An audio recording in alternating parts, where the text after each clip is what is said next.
Welcome to Vidyarthivani YouTube channel. ನಾವು ಇವತ್ತು BA fourth sem ರಾಜ್ಯಶಾಸ್ತ್ರ ವಿಷಯದಲ್ಲಿ ಬರುವ ಪ್ರಮುಖವಾದ ಪ್ರಶ್ನೆವೆಂದರೆ ಮೂಲಭೂತ ಕರ್ತವ್ಯಗಳು. ನಾವಿವತ್ತು ಮೂಲಭೂತ ಕರ್ತವ್ಯಗಳ ಬಗ್ಗೆ ಸಂಪೂರ್ಣ ಮಾಹಿತಿಯನ್ನು ನೋಡೋಣ. ಇನ್ನು ಯಾರು ನಮ್ಮ ಚಾನಲನ್ನು ಸಬ್ಸ್ಕ್ರೈಬ್ ಮಾಡಿಲ್ಲ, ಹಾಗೆ ಸಬ್ಸ್ಕ್ರೈಬ್ ಮಾಡಿ, ಸಪೋರ್ಟ್ ಮಾಡಿ, ಹಾಗೆ ಲೈಕ್ ಮಾಡಿ. ಮೂಲಭೂತ ಕರ್ತವ್ಯಗಳು. ಈ ಮೂಲಭೂತ ಕರ್ತವ್ಯಗಳು ಸಂವಿಧಾನದ 42ನೇ ತಿದ್ದುಪಡಿ ಮೂಲಕ ಜನವರಿ 3, 1977 ಜಾರಿಗೆ ಬರುವಂತೆ 6A ಹೊಸ ಭಾಗವನ್ನು 51 ಹೊಸ ವಿಧಿಯನ್ನು ಸಂವಿಧಾನದಲ್ಲಿ ಅಳವಡಿಸಿ 10 ಮೂಲಭೂತ ಕರ್ತವ್ಯಗಳನ್ನು ನಮೂದಿಸಲಾಯಿತು. ಸಂವಿಧಾನ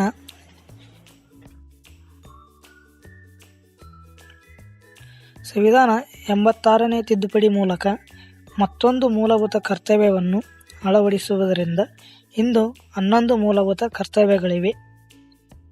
ಮೊದಲನೇ ಕರ್ತವ್ಯ ಎಂದರೆ ಸಂವಿಧಾನ, ರಾಷ್ಟ್ರಧ್ವಜ ಮತ್ತು ರಾಷ್ಟ್ರಗೀತೆಯನ್ನು ಗೌರವಿಸಬೇಕು.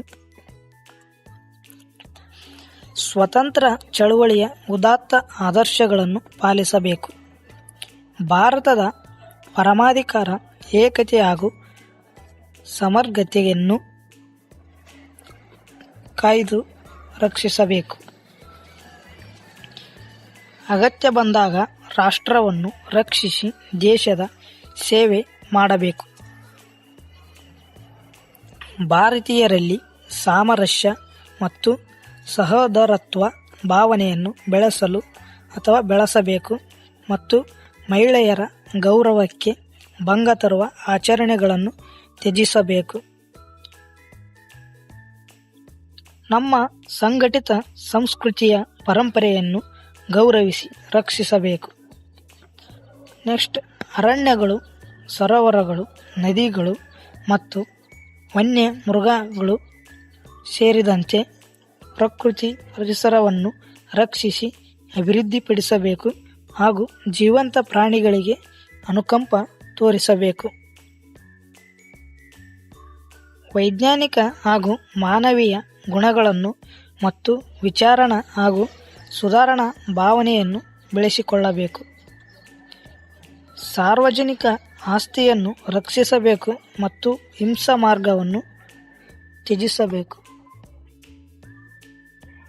ವೈಯಕ್ತಿಕ ಹಾಗೂ ಸಾಮೂಹಿಕ ಚಟುವಟಿಕೆಯಲ್ಲಿ ಪರಿಣಿತಿಯನ್ನು ಪ್ರದರ್ಶಿಸಿ ರಾಷ್ಟ್ರದ ಪ್ರಗತಿಗೆ ಶ್ರಮಿಸಬೇಕು. ಕೊನೆಯದಾಗಿ, ತಂದೆ ಅಥವಾ ಪೋಷಕರು 6 ವರ್ಷದಿಂದ 14 ವರ್ಷದವರೆಗೆ ತಮ್ಮ ಮಗುವಿನ ಶಿಕ್ಷಣಕ್ಕೆ ಅವಕಾಶವನ್ನು ಕಲ್ಪಿಸಿಕೊಡಬೇಕು. ಇದೆಲ್ಲ ಮೂಲಭೂತ ಕರ್ತವ್ಯಗಳಾಗಿವೆ. ಒಟ್ಟು ಸಂವಿಧಾನದ ಮೂಲಭೂತ ಕರ್ತವ್ಯಗಳು 11 ಇವೆ. ಇದಿಷ್ಟು ಮೂಲಭೂತ ಕರ್ತವ್ಯಗಳ ಬಗ್ಗೆ ಸಂಪೂರ್ಣವಾದ ಮಾಹಿತಿಯನ್ನು ಕೊಟ್ಟಿದ್ದೇನೆ. ನೆಕ್ಸ್ಟ್ ಕ್ಲಾಸಿನಲ್ಲಿ ನಾವು ಮೂಲಭೂತ ಹಕ್ಕುಗಳ ಬಗ್ಗೆ ನೋಡೋಣ. ಈ ವಿಡಿಯೋ ನಿಮಗೆ ಇಷ್ಟವಾದರೆ ಶೇರ್ ಮಾಡಿ, ಲೈಕ್ ಮಾಡಿ.